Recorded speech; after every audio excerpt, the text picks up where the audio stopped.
नमस्कार, मी पंजाब डक. आज आहे 3 ऑक्टोबर 2025 आणि राज्यातल्या शेतकऱ्याला अंदाज देणार आहे की राज्यात सांगायचं झालं तर राज्यात परत 5 ऑक्टोबर 6 आणि 7च्या दरम्यान काही भागामध्ये पाऊस पडणार आहे. म्हणून हा राज्यातल्या सर्व शेतकऱ्यांनी अंदाज लक्षायचा.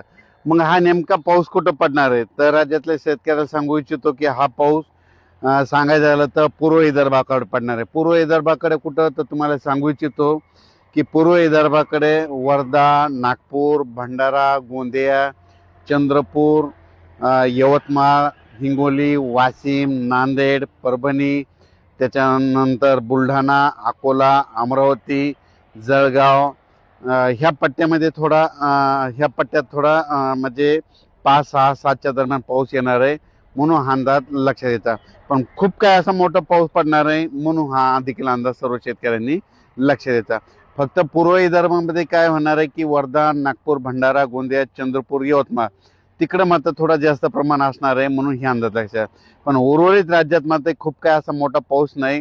त्याच्यामध्ये मराठवाड्याकडे पाहायचं झालं तर म्हणजे परभणी जिल्हा झालं, लातूर जिल्हा झालं, बीड जिल्हा झालं, धाराशिव जिल्हा झालं, जालना जिल्हा, संभाजीनगर या पट्ट्यामध्ये काय होणार आहे मध्ये 5, 6, 7च्या दरम्यान तुरळक कुठेतरी असा पाऊस पडणार आहे. खूप काय मोठा नसणार आहे म्हणून काही चिंता करायची गरज नाही.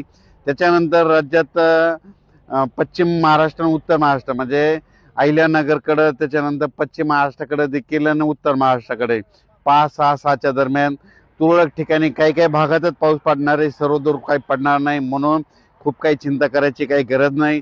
ज्यांचं शेतकऱ्याचं सोयाबीन असेल काय असेल तर तुम्ही 7 तारखेच्या नंतर काय होणार राज्यात म्हणजे 7 तारखेच्या नंतर राज्यातला पावसाचा जोर ओसरणार आहे. पाऊस निघून जाणार आहे म्हणून हा अंदाज लक्षात येतात. त्याच्यानंतर 8, 9 तारखेला राज्यात चांगलं धुके धुराळी येणार आहे म्हणून हा देखील अंदाज घ्यायचा. काही भाग राज्यात सांगायचं झालं तर काही भागामध्ये 7 ऑक्टोबर पासून पाऊस निघून जाईल, तर काही भागामध्ये 10 ऑक्टोबर पासून पाऊस निघून जाईल आणि महाराष्ट्रातून मात्र 15 ऑक्टोबरला पाऊस निघून जाणार आहे म्हणून हे अंदाज लक्षात येतात. मग राज्यात सांगायचं झालं तर 15 ऑक्टोबर नंतर बऱ्याच ठिकाणी अशी थोडी थंडी जाणवायला देखील सुरुवात होणार आहे म्हणून हा अंदाज लक्षात येतात. फक्त राज्यात मात्र 5 ऑक्टोबर, 6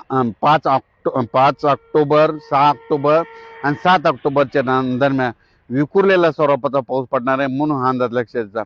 म्हणजे जिल्ह्यात सांगायचं झालं तर समजा एखादं उदाहरण सांगतो, अहिल्यानगरमध्ये सर्वदूर काही पडणार नाही. समजा जिल्ह्यामध्ये 100 गावं असेल तर उगा 10-20 गावामध्ये पडेल म्हणून हे लक्षात येतं. म्हणजे सर्वदूरचा सध्या तरी पाऊस नाही.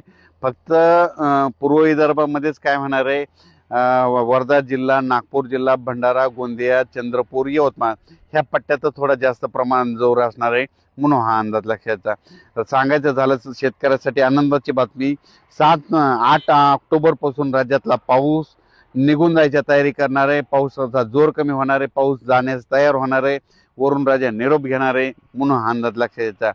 10 ऑक्टोबर नंतर महाराष्ट्रातून बऱ्याच ठिकाणून पाऊस निघून गेलेला असेल म्हणून हे लक्षात येतं.